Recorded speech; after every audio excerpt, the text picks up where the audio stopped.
You're 42 years old. You live in a nice suburban neighborhood outside Dallas. You make around $240,000 a year. Your spouse works too. You own a home. You drive 2 decent cars. Your kids go to good schools. You invest in index funds. You max out your 401k. You even have good insurance. On paper, you're winning. Then one Friday night, your chest feels tight. You think maybe it's stress. Too much coffee. Too many work calls. But your wife insists you go to the 6 hours later, doctors say you had a mild heart attack. You survive. That should be the end of the story. But 3 months later, the bills start arriving. $3800 from the emergency room. $6400 from a cardiologist you never chose. $2100 for lab work. $1900 for ambulance charges. $1100 labeled out-of-network services. Thousands more in follow-up care, prescriptions, imaging, and rehab. And suddenly, the family that earned nearly $250,000 a year is negotiating payment plans. Not because they were irresponsible. Not because they were lazy. But because in America, a medical emergency is one of the few things powerful enough to financially shake almost anyone. Even the rich. That's the uncomfortable truth most people don't want to talk about. In America, you can prepare for retirement. You can budget wisely. You can build wealth. You can invest correctly. But one serious illness can still punch a hole through years of financial progress. And today, we're going to break down why. Not emotionally. Not politically. Financially. We'll talk about why healthcare costs scare even 6-figure earners. How insurance actually works behind the scenes. The hidden traps Americans don't notice. How medical debt silently destroys wealth. Why good income is no longer enough protection. And most importantly, what smart Americans are doing right now to protect themselves financially before disaster strikes. Because this topic isn't just about hospitals. It's about survival. Financial survival. Chapter 1, the biggest financial fear most Americans don't talk about. Ask Americans what scares them financially. Most people say, losing a job, inflation, recession, credit card debt, retirement. But quietly, medical emergencies sit near the top of the list. And the reason is simple. A medical crisis attacks all 3 parts of your financial life at the same time.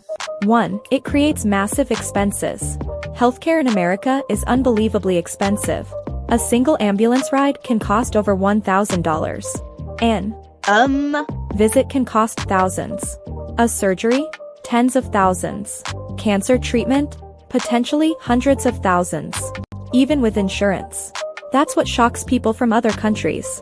Americans don't just fear getting sick. They fear the invoice after getting sick. 2. It destroys income. Most people forget this part.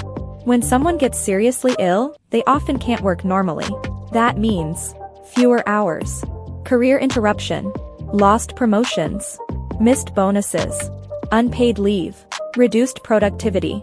A 6-figure household can suddenly become a 1-income household overnight. That's devastating financially. 3. It forces emotional spending. Here's the reality nobody admits. When your child, spouse, or parent is sick, you stop thinking like an investor. You stop thinking about optimization. You stop thinking logically. You'll pay anything. And hospitals know this. That emotional pressure destroys financial discipline. People drain savings. Cash out retirement accounts. Sell investments early. Use credit cards. Take personal loans. Not because they're irresponsible. Because they're desperate. Chapter 2, Why High-Income Americans Are Not Safe. This is the biggest misconception in personal finance. People think, once I make 6 figures, I'm protected. No, higher income helps. But America's healthcare system can scale upward fast. Let's talk about lifestyle inflation. The 6-figure trap. A family earning $250,000 may sound rich. But in many parts of America, mortgage, $4,500 per month. Childcare, $2,000 per month. Car payments, $1,500 per month. Insurance, huge. Taxes, massive. Student loans, still there. Private school, optional but common. Lifestyle expectations, expensive. So despite high income, many high earners are heavily committed financially. Meaning, their cash flow looks rich. but their liquidity is weak. That's dangerous. Because medical emergencies punish people with low liquidity. Net worth versus cash flow. A doctor may have $1.2 million home, $600,000 retirement account, great income, but maybe only $15,000 liquid cash. Now imagine surgery, time off work, specialist visits, rehab, child support expenses, travel for treatment. Suddenly cash disappears fast. That's why even wealthy people fear medical problems. They understand something middle-class Americans often don't. A crisis exposes how fragile your cash system really is. Chapter 3: The Insurance Illusion. Most Americans think insurance means, if something bad happens, I'm covered. That is not how modern health insurance works.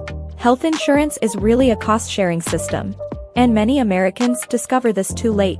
Let's break this down simply. Deductibles. Your deductible is what you pay first before insurance fully helps. Example. You have a $5,000 deductible. That means before insurance seriously contributes, you may pay the first $5,000. A lot of Americans don't even know their deductible amount. That's scary. Out-of-pocket maximums. People think this protects them completely. Not always. Maybe your max is $9,000 individual, $18,000 family. That means worst case, you still may owe enormous amounts before insurance covers everything. And many families do not have $18,000 sitting around. Out-of-network disasters. This is where Americans get financially ambushed. You go to an in-network hospital. But maybe the anesthesiologist is out of network. The radiologist is out of network. The lab is out of network. Boom. Surprise bills. This has financially crushed countless families. Even financially responsible families. Denied claims. Insurance companies deny claims constantly. Sometimes due to coding errors, technicalities, pre-authorization issues, not medically necessary, network disputes. And then guess what happens? You become the negotiator. While stressed, while sick, while emotionally exhausted. This is one reason medical emergencies feel terrifying.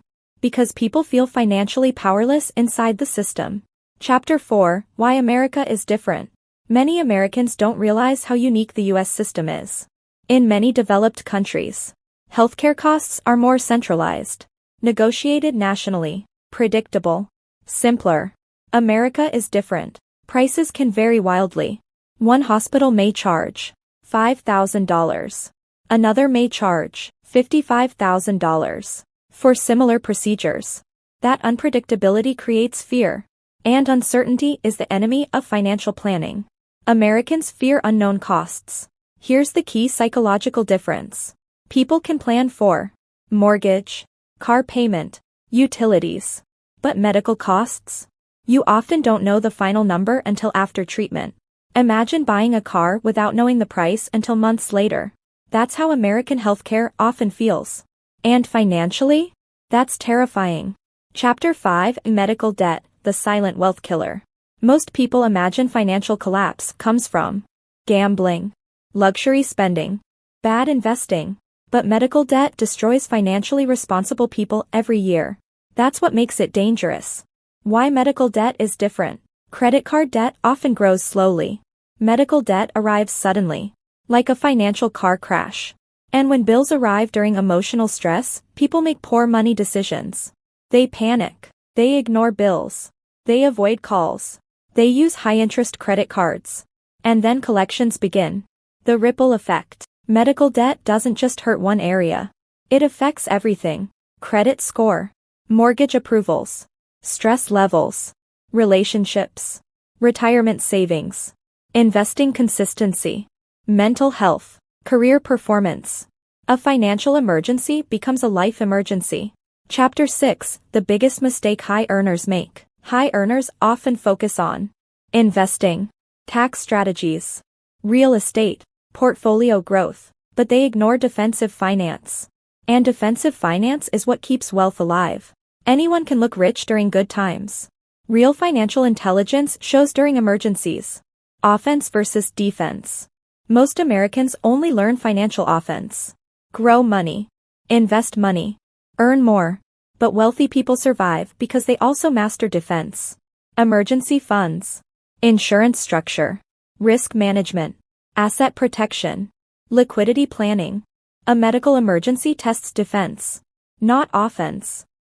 Chapter 7: What smart Americans are doing differently. Now let's get practical. How do financially smart Americans protect themselves? 1. They build large emergency funds. Not tiny ones. Real ones.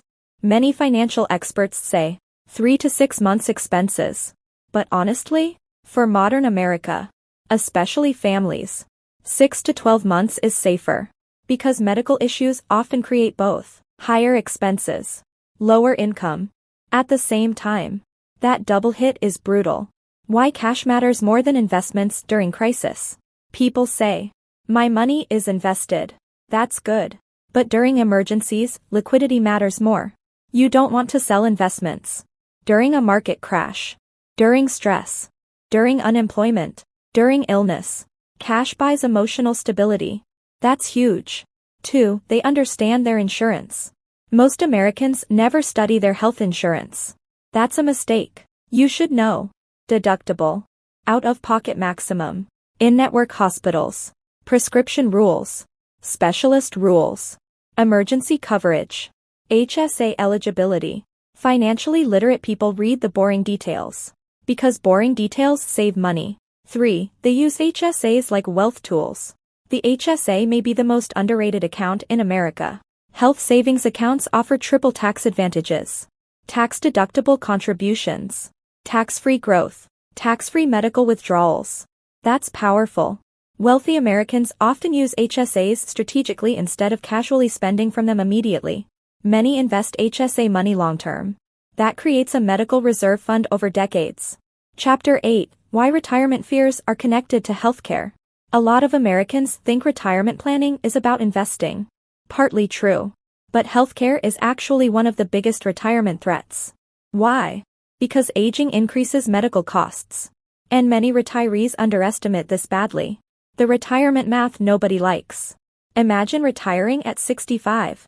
Now think about medications, specialist visits, surgeries, long-term care, assisted living, memory care. These costs can explode later in life. A retirement portfolio isn't just funding vacations. It's funding survival. That's the scary part. Long-term care can destroy wealth. One nursing home stay can cost enormous amounts annually. And Medicare does not cover everything people assume. This shocks retirees constantly. Many families end up financially supporting aging parents unexpectedly. That creates generational financial pressure. Chapter 9: The emotional side of medical finance. Money and health are deeply connected psychologically. When health disappears, financial logic weakens. People become vulnerable. That's why scammers target sick people. That's why bad financial decisions increase during crises. And that's why preparation matters before emergencies happen, not during them. Stress reduces financial intelligence. Research consistently shows stress affects decision-making. And medical emergencies create extreme stress. People forget, financial planning is not just math, it's emotional preparation. The calmer family usually makes better money decisions during crises. Chapter 10: Why Americans Feel One Accident Away. You've probably heard Americans say, I feel one accident away from disaster. That feeling exists because modern American life is highly leveraged. People carry mortgages, car loans, student loans, childcare costs, credit cards, high living expenses. So even good incomes feel fragile. A medical emergency threatens the entire structure. That's why even professionals feel anxious. The fragile success problem. Many Americans look wealthy, but appearance and resilience are different things. True financial resilience means you can survive disruption. That's real wealth. Not luxury cars. Not designer brands. Not giant houses. The ability to absorb shocks without collapsing financially. That is wealth. Chapter 11: How Hospital Bills Become Financial Traps. Most Americans don't negotiate medical bills. Huge mistake. Hospitals often have payment plans, hardship programs, cash discounts, billing errors, negotiable charges. But people panic and blindly pay. or ignore bills entirely. Both are dangerous. Billing errors are common. Medical billing systems are complicated. Mistakes happen constantly. Wrong coding. Duplicate charges. Insurance processing errors. Financially smart patients review everything carefully. That alone can save thousands. Never use credit cards blindly. One of the worst mistakes Americans make: putting giant medical bills on high-interest credit cards. Medical debt is already stressful. Adding 25% interest makes it catastrophic. Always explore. Negotiation payment plans, financial assistance, HSA funds, insurance appeals. First. Chapter 12, The Insane Cost of Ignoring Prevention. Here's another uncomfortable truth. Preventive health is financial strategy, not just health strategy. Cheap habits versus expensive consequences. Americans often normalize poor sleep, fast food, chronic stress, no exercise, high alcohol intake. But financially, these habits become extremely expensive later. Preventive care is one of the best investments in America, because avoiding disease is often far cheaper than treating disease. Health is a financial asset. Your body produces income. That means your health is economically valuable. We insure cars, homes, phones. But many people ignore the maintenance of the asset generating all income, themselves. That's financially backwards. Chapter 13, The Wealthy Think Differently About Health. Wealthy people increasingly view health as part of wealth management, not separately. Why? Because they understand. A destroyed body can destroy a financial future. That's why many high earners invest heavily in fitness, nutrition, preventive screenings, better sleep, stress management, health optimization. Not vanity. Risk reduction. The true luxury. The ultimate luxury is not a Lamborghini. It's low stress, time, freedom, physical mobility, energy, peace of mind. Medical emergencies threaten all of these simultaneously. That's why people fear them deeply. Chapter 14, What Every American Should Do Today. Now let's get practical. Here are real financial actions people should take immediately. Step 1. Know your numbers. Tonight. Not someday. No. Monthly expenses, emergency fund, total insurance, deductible, out-of-pocket, maximum debt balances, HSA balance, savings rate. Most people avoid these numbers. Financially strong people face them directly. Step 2. Build a medical buffer. Separate from normal savings if possible. Even a small dedicated medical fund creates psychological stability, because emergencies feel less catastrophic when cash already exists. Step 3. Stop lifestyle overexpansion. One of the biggest American traps. Increasing expenses every time income rises. Bigger house. Bigger car. More subscriptions. More obligations. That reduces resilience. Freedom comes from margin, not maximum consumption. Step 4. Prioritize preventive health. This is underrated financial advice. Sleep better, move daily, reduce processed food, lower stress, get annual checkups. Small health habits today may prevent massive financial damage later. Step 5. Create family emergency plans. Families should know insurance information, emergency contacts, hospital preferences, financial account access, important documents. Chaos becomes expensive. Preparation reduces chaos. Chapter 15, The Most Important Financial Lesson of All.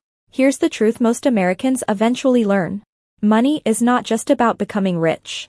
It's about reducing vulnerability. That changes everything. Financial literacy is really the art of building stability. Not showing off. Not impressing strangers. Not pretending online. Real wealth is quiet protection.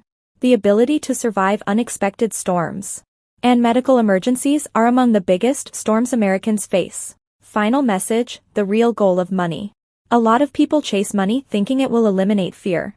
But fear never fully disappears.